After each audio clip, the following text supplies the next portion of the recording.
વડોદરા જિલ્લામાં હવે શહેરના રસ્તાઓ પર પણ પિંક રિક્ષા ફરતી જોવા મળશે।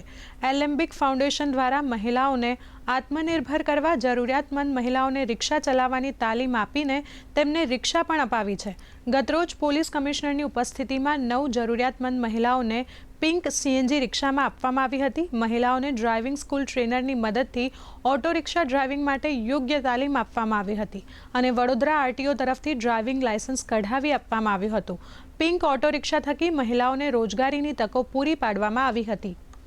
કે ટ્રાન્સપોર્ટેશન સેક્ટરમાં મોસ્ટલી મેન ડોમિનેટેડ સેક્ટર છે, તો જ્યારે બહેનો ઓટો રિક્ષા ડ્રાઇવિંગ કરતા થાય તો જ્યારે બસ સ્ટેશનથી, રેલવે સ્ટેશનથી, અન્ય સ્થળોથી બહેનો જ્યારે ટ્રાન્સપોર્ટેશનને નીડ મહેસૂસ કરે અને મહિલાઓ દ્વારા ચલાવતા ઓટો રિક્ષા મળી જાય, સુરક્ષાનું એક અહેસાસ ચોક્કસપણે થશે અને હું માનું છું કે આ મહિલા એમ્પાવરમેન્ટ એમના વિકાસ પથમાં એમના યાત્રાનું એક શરૂઆત છે।